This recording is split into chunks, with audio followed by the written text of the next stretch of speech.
The arts. They have other advantages alongside the physical benefits.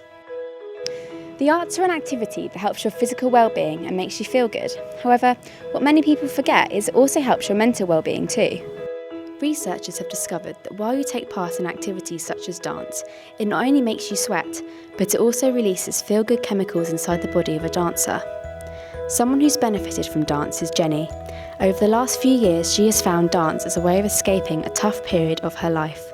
When I arrived at uni and I met my first housemates, which were picked by the university, they fell into a social group who drank a lot and were involved with drugs, and I made sure I stayed far away from that as possible.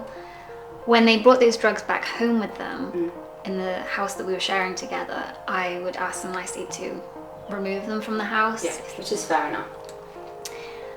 But they didn't take kindly to that, and it resulted into both verbal and physical violence, and to the point where I would lock myself in my room. I'd live off dry food to avoid having to go downstairs to cook, to avoid ever seeing them, because every time I would see them, they'd find an opportunity to abuse me and be horrible to me, shout names at me. They never referred to me as my name, they'd always call me "Oi bitch." That's when I decided I had to just live in my room and lock myself in there and only leave when I knew they were out the house. And then in the evenings, I discovered that they're out on Fridays, which conveniently a local ballet school had lessons. And that's when I'd leave Friday nights to go to my ballet school.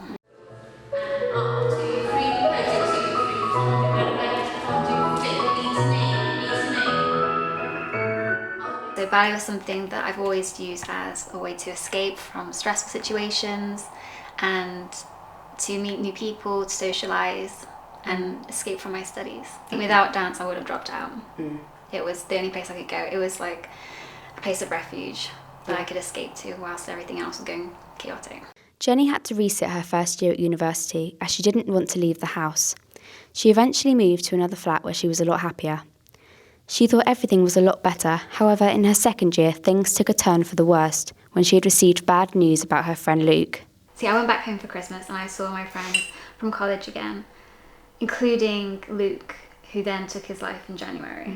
And when I got back to Bournemouth, when I went back to university after Christmas holidays, I received a message from my closest friend of the group, saying, "Have you seen Luke? He's gone missing again." A week later, I find on social media someone shared a link to the Liverpool Echo, saying they found a body on a local beach, so the docks in Liverpool. And at this point, even though the body wasn't identified, we're feeling very on edge because we haven't heard from Luke at all. How long was it since you hadn't heard from him? Well, I hadn't heard from him since Christmas, Yeah. but my friends hadn't heard from him for about a week at that point, week and a half. And his family are obviously worried, and we're worried because normally we're the ones that know first. And then I think it was about 2 or 3 days after that, they identify him as Luke. So who did you turn to at that time? Did you turn to your friends or your parents or? I turned to my friends back at home, which was hard to do because I had no friends at uni at this point.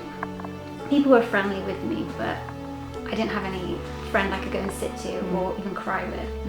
So that's when I would stay up I was at 2 o'clock in the morning when my friend had texted me saying, "We found Luke, but he's dead." And that was at 2 in the morning, and I was at uni studying, and I just got up and I just sat in front of Weymouth House and I just cried on the sofa on the phone to, at first my friend, my best friend from back home, and then I rang my mum, who luckily was on a night shift, so she was awake anyway. But yeah, it was hard. I felt isolated because I had no one with me.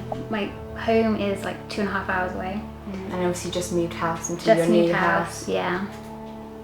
So I did feel alone. And my friends at ballet, my Friday ballet lessons, were the closest thing I had to make me feel less alone.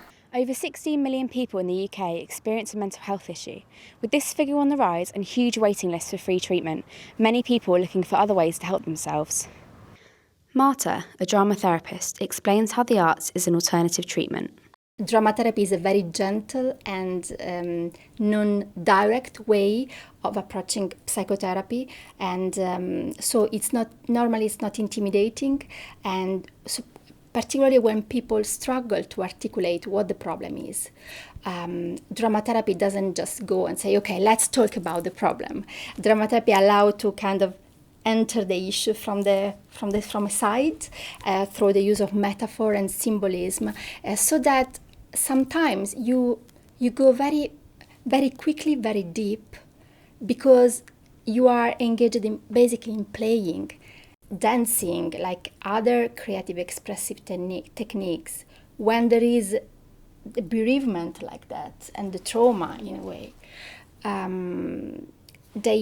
they can help you see and bring out, in the case of dance, literally physically bring out and give shape to feelings which are overwhelming and you can't find words for them.